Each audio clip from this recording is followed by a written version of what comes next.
Now that we've covered the nature of the time-space matrix, let's cover in more detail our human bioenergetic anatomy. This is an important piece for you to comprehend and know. Much in the same way a massage therapist needs to know the human anatomy, you as an energetic therapist, a neo-shamanic facilitator eventually, is going to need to understand the energetic container, the energetic bioenergy field that holds together human form.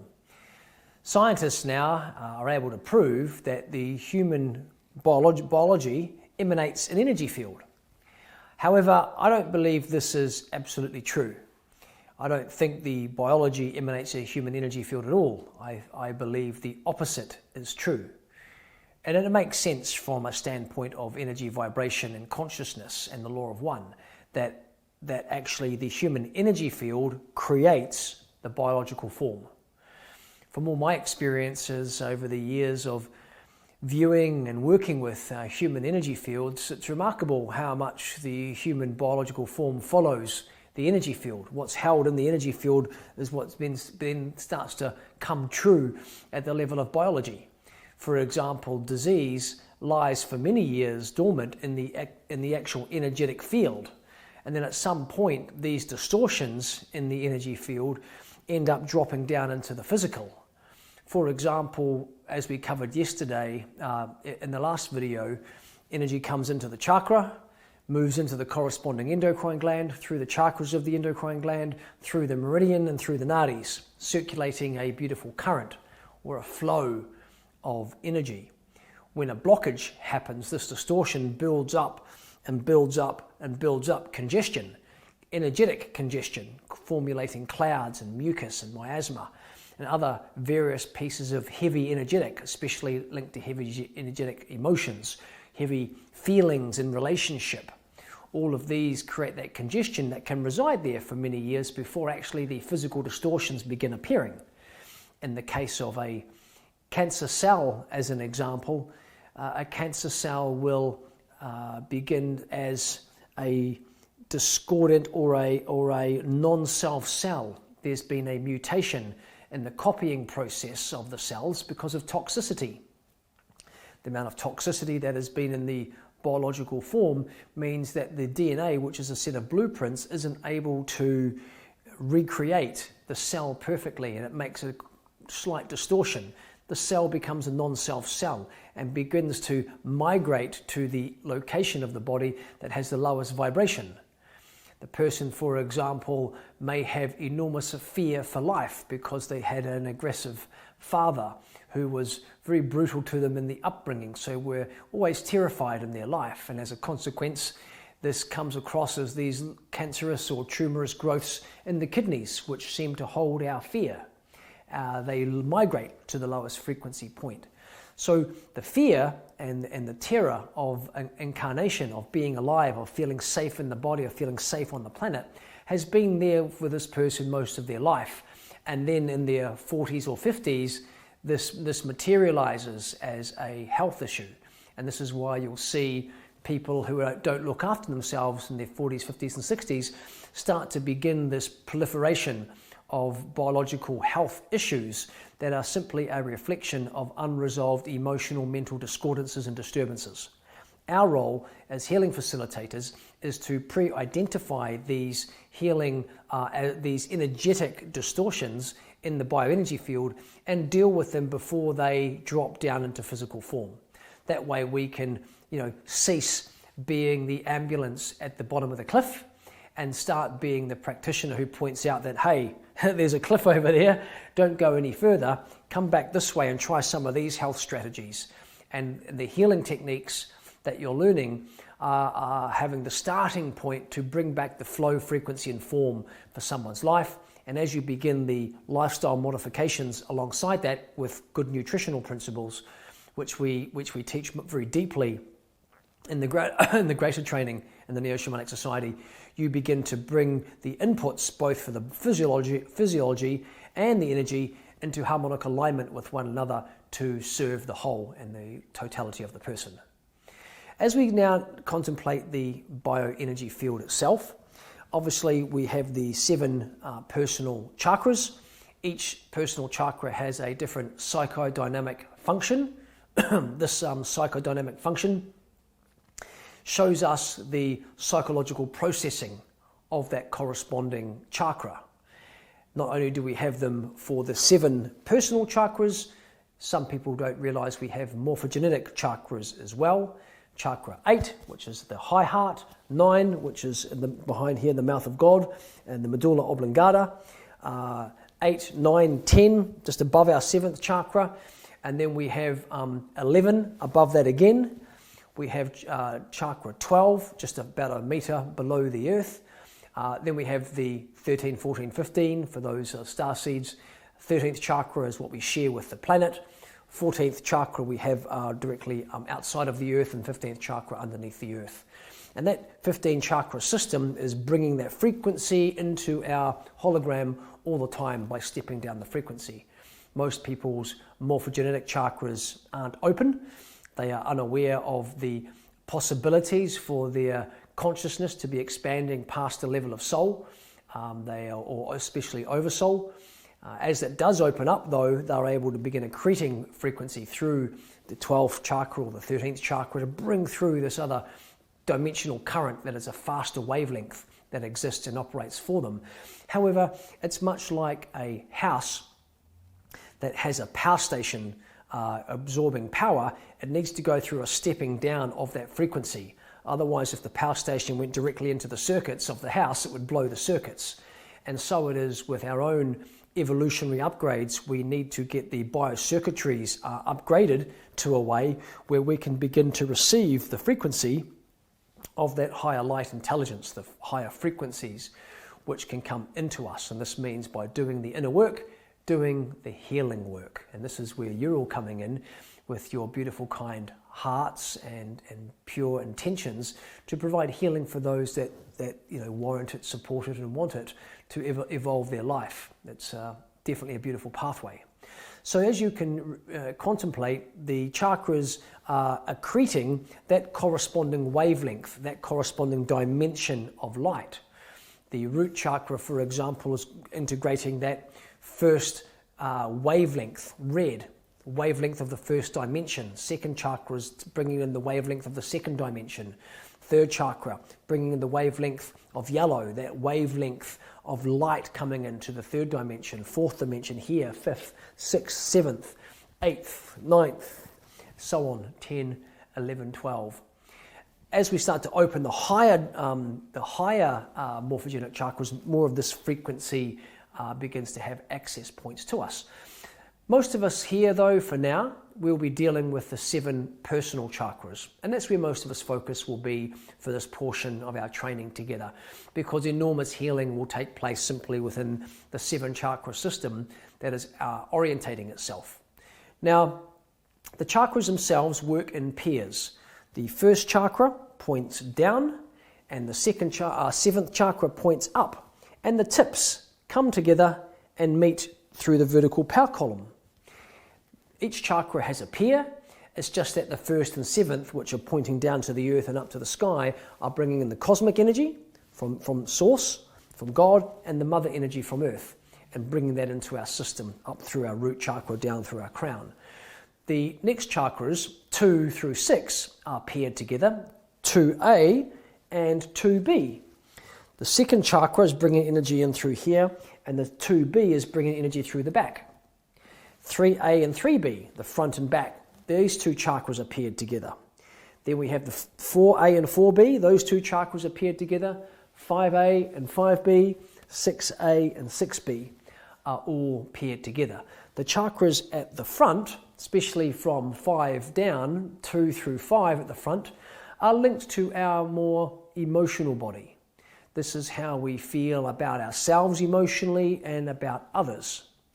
The chakras at the back, the B chakras, are more linked to our will centers, how we turn up in the world with our personal boundaries and our personal will and our zest for life.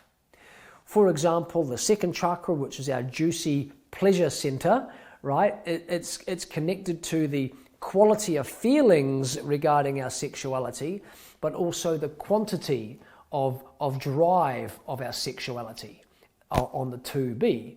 For example, if you have a weak sexual drive, it's quite likely that the second chakra at the back, 2B, is a little bit shut down. It's not bringing as much current through that chakra into that particular region of your system.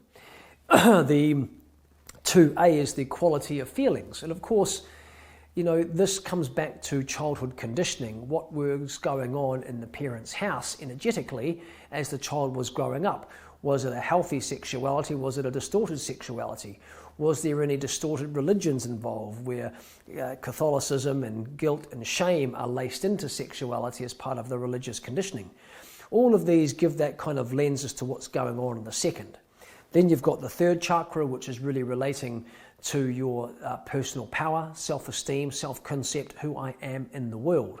What was that conditioning like when the child was very young? Were the parents kind and compassionate and caring and giving the child gentle encouragement without demands and without expectations? Or was a lot of expectations given to the child about performances at sport or performances at school, and love given on the basis of that performance, where they learn that their love is given conditionally, and so therefore their self-esteem is adjusted? As you can see, all of these aspects give the flavour of the feelings towards the self and our personal will, how much strength we have in our personal will to thrive in our seat of our identity. Each and every one of the chakras gets programmed like this in those early years of life. And in particular, we're very interested in the first 7 years of life, which really, because the chakras don't have any screens on the front of them, the chakra is like a traffic cone with the funnel at the end and the tip coming in.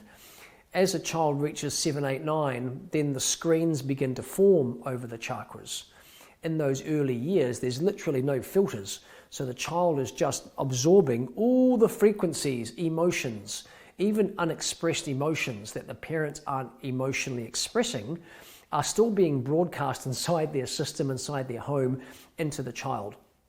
And so those early 7 years of life are key on the energetic conditioning and the programming, which is literally programming how the chakras create and perceive reality and project out the reality for the child as an adulthood. If someone hasn't done any work on themselves since their childhood, they will literally be walking in the moccasins of their parents, populating their reality with their parents' frequency until you do the homework, which is to grow and evolve outside of the family container. So that's the chakras, how they come in. You can learn more about the chakras in the chakra section and learn a little bit more about the nature of the chakra when it's more overactive or underactive. And you can explore that in that section. What are some of the comprehensions that you can make from an overactive or underactive chakra? Then now we want to take a look at the human bioenergy field that incorporates the levels of the field. Because not only do we have chakras that make up the energetic anatomy, we have levels of the field. And this is where what I'm going to be teaching you will take you up to another level of your understanding. Many healers and most healers have a comprehension of the chakras and understand how they work. What you might not know is actually how to vibrationally attune and restructure one, because you don't know the exact energetic anatomy of what a chakra looks like, with its kind of staves and its kind of cage it sits in, the structure, how it spins. All of this can be restructured vibrationally to give the structure form and frequency and flow through it. So you'll be learning how to restructure that. What is important though is that you also learn the different levels of the field and what happens at these different levels of the field. I have to thank a great teacher of mine, Barbara Brennan, whom I was fortunate enough to study with for many years, who really showed me these different levels and layers of the field, which I'll share with you now, to give me a greater wisdom and perception and precision of what's really happening. The first level of the bioenergy field is the etheric body. It looks like lines of blue light dancing over the body, and these lines of blue light follow the flow and form of the fascia. The lines of the fascia will dictate the lines of light which are running through the body. And these lines of light are kind of the fabric lines, much in the same way you might pull a thread on a rug, and you can see the thread being pulled all the way down the rug if you were to pull it through, much like you might pull a thread on a towel. So it is with a line of light. This is what really the physical body grows out of. The first level, the human body grows out of the first level of the human energy field. The first level of the human energy field has the same frequency and wavelength as the first chakra. So if you were to take your hands and rub them together and place your hands just, down by your first chakra there, but just between your legs, you would feel a particular wavelength. That wavelength is the vibration of the first level of the field. This is why it's important for you to go through the building the levels of the bioenergy field. I'm going to give you the theoretical constructs for it now, but in that training, you're going to learn how to hold the levels of the field. You're going to absolutely need to be able to master this if you're going to start to go further in your healing arts to perform specific surgeries at that specific wavelength, because there's specific information. And in the case of the first level, it holds the information for the physical body to grow out of. It's the etheric body. It's a structured level. However, the second level of the field is an unstructured level, and it's the level of our emotions and feelings. It has the same vibration or same wavelength of light as our second chakra. Our second chakra has that particular vibration. If you put your hands over it, you'll feel the vibration of the second chakra.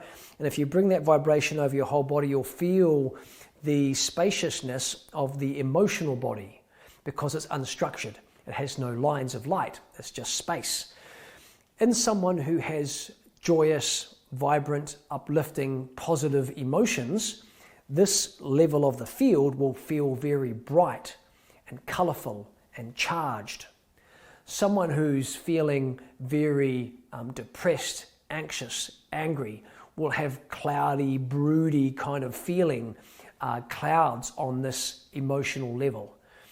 It's almost like you're moving out on a sunny, beautiful day for someone who has beautiful, positive emotions, and then out into a broody, cloudy, dark, rainy day for someone who has heavy emotions. Those clouds of light, the clouds and mucus, are formulated on the second level of the field when the vibrational frequency of the emotions begins to drop. As the vibration of the emotions sit at the lower levels of the fear, sorrow, anger, frustration, anxiety, worry, guilt, shame, all of those types of lower frequencies, they are the ones that build black, bullish clouds, black miasma, black heavy clouds of light, which clog someone's emotional body. And so as someone kind of has all of those internal feelings, you'll feel a heaviness in their field, which also of course drops down to the etheric body, the first level of the field, and starts to affect the fabric and the lines of light. As we go up to the third level of the field, it's the mental body. It's where our thoughts and thinking resides. That's right.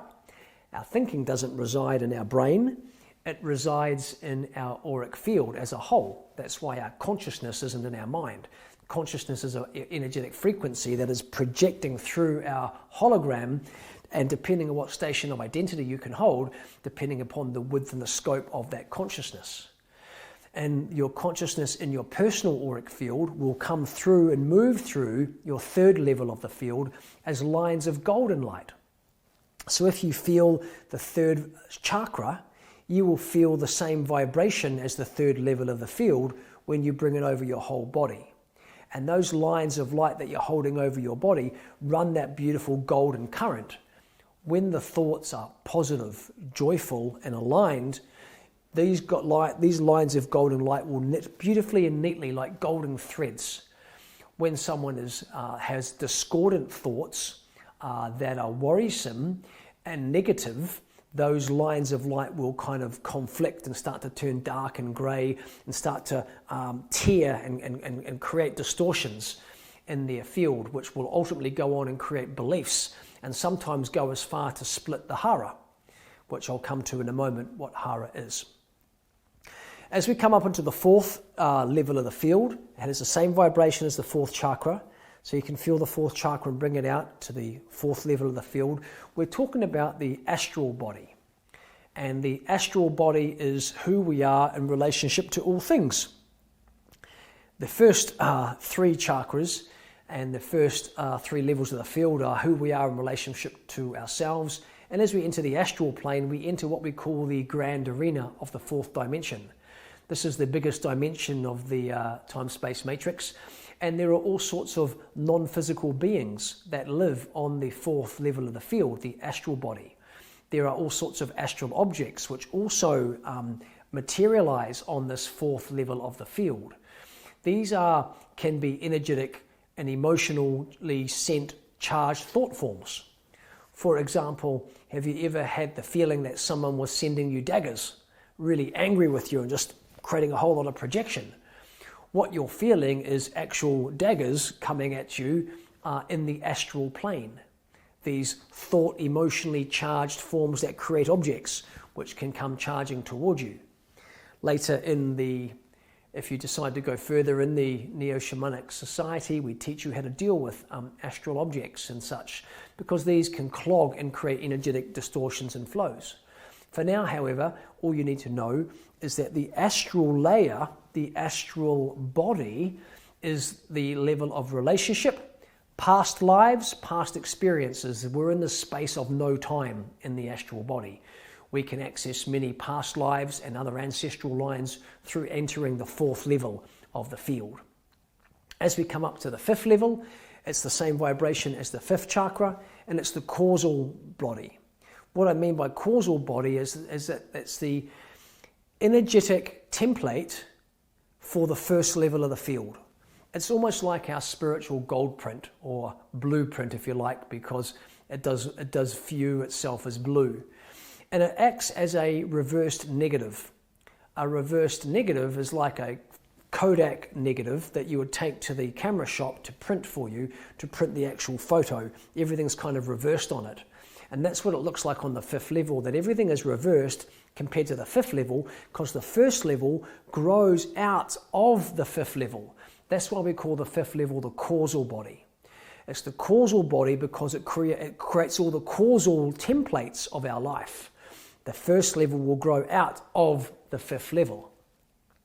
What happens over time in conditioning is that people can get bumped around and moved from their causal template and end up with a frequency and form on the fifth level that is not actually matching what they were born in with, their vibrational blueprint.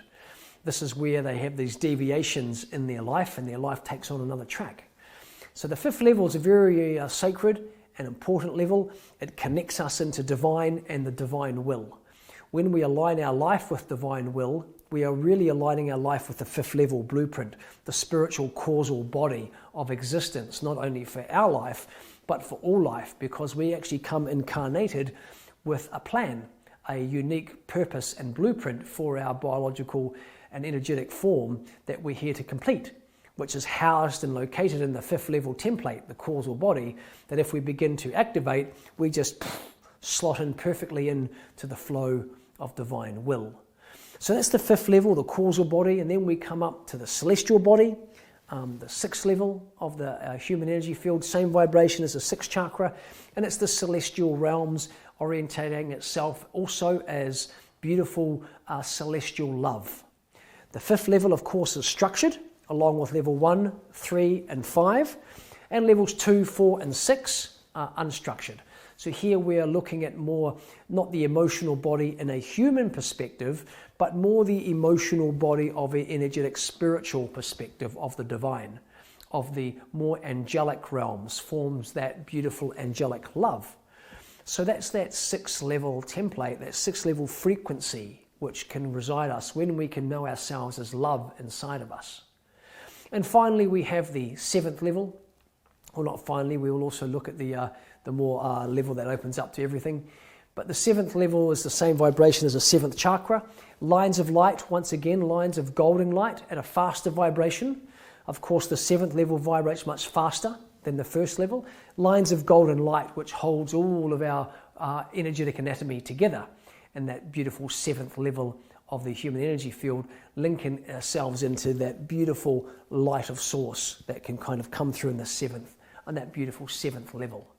So those 7 levels of the field are linked in to the 7 personal chakras. Each wavelength of light steps itself down. So 7th is a faster wavelength than the 1st, and faster than the 6th, which is faster than the 5th, etc. So all is perfectly formulated and articulated under the principle of vibration and wavelength of light. All of these energies coexist within the same space. And this is where it can get a little confusing, so I wish to just take a moment to share with you what's going on. The first level, you'll see in some of the images that have been coming through, sits a bit closer to the body. The second level sits a bit closer out again. Third level out a little bit further. Fourth level, 5th, 6th, and 7th. And those images that you have been seeing with the greater degrees of movement outward are simply showing you where the edge of that field resides. For example, the first level comes, just off the body, but simultaneously coexisting in the same space is levels 2, 3, 4, 5, 6, and 7. They can coexist in the same space because they're operating at different wavelengths. Slower wavelength than level 1, fast wavelength than level 7. They can coexist within the same space. It's just that level 7 not only goes that far off the skin, but comes out further all the way to here as well. So level 1 won't be way out here. Level 1 just resides up to here, but level 7 will both be there and out here. It's the same for all of our cells. Every single cell of our body has 7 levels of the field. Every single organ has 7 different levels of the field. Every chakra has 7 different levels of the field. It has an etheric body. It has an emotional body, a mental body, a astral body, a causal body, a celestial body. And so why we bring this up is that you are going to need to adjust your vibrational frequency to be operating at the right wavelength for the particular surgery that I want you to perform. And that means you're going to have to learn to adjust your own wavelengths of light to be on the correct level to perform the correct surgery and technique on that level. This means you're going to have to come into a series of practices that build your auric field so that you know what the 3rd level looks like and feels like. For example, if I want to go to the 5th level, now because I have entered mastery by having trained and practiced my skills over many years, I can just go to the 5th level straight away. 5th level, I'm there. I can go to the 3rd level. I can hold 3 and 5 at the same time. I can hold 1, 2, 3 and 6 at the same time. Just with my intention, because I have become mastered to like playing a saxophone instrument. I know exactly where the buttons are and what the note sounds like. As you learn to drive your own hologram with the fluidity of the notes and the frequencies in your holographic reality, you will very easily also hold these levels of the field. This is why I'm encouraging you to enter a daily practice which builds up the levels of the field. This is kind of like learning the scales in music. It's the formulation for everything else to come. Now, here's the thing. I can't make you do it. You're going to have to find the internal motivational keys inside yourself to want to do it. And I hope to bring you to a place of inspiration where you're inspired to do it because you're wanting to evolve yourself and be all that you can be. I can't make you. But what I can suggest is that your effectiveness as a healer will be directly proportional to your input of application of the skills I'm going to show you. And then as you go out like that, it's going to be easier and easier for you to perform the skills because you know which wavelength of light and which band you're needing to operate at to perform that skill. Okay, so my great invitation for you is to enter a daily practice. Check out the energetic life skills training, especially the grounding, the hara, and the holding and building the levels of the field. Incorporate that into a daily practice and then practice your hara all the time. What's the hara is the final piece that we need to cover. And hara is a dimension deeper than the auric field. It's a dimension way deeper. So you'll see when I'm teaching you hara, I'll be getting you into this position. It's a point of very complete stillness. That's why when I teach meditation, I don't teach meditation from the third eye. I bring people to hara because it's linked to the void. Your soul comes through the void into this reality, and hara is the void. Brings you back to that access point of the void, and it brings you back to the frequency of intentionality. Your intention is absolutely linked to the vibration of hara. The more that you can practice the hara, which is also there in your energetic life skills, the more effective you will be at manifesting your life. So the invitation is for you to practice that also. Last piece of energetic anatomy is the divine spark, which is a beautiful piece. The divine spark is located just above your belly button, and it's like a golden sphere of light. And that golden sphere of light connects you to Creator, to Prime Creator, to God, to Spirit, whatever it is that wants to, you label that indescribable frequency and being.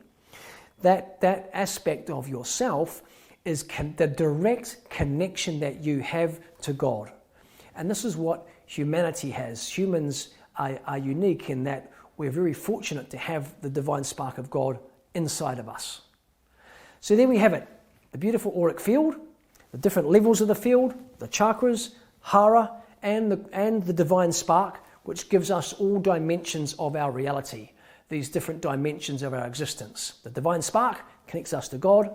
We have hara, that brings us through the void, and we have the personal levels of the auric field and the auric field itself, and the physical body. They are the 4 dimensions of our reality and what it means to be human in our bioenergy field.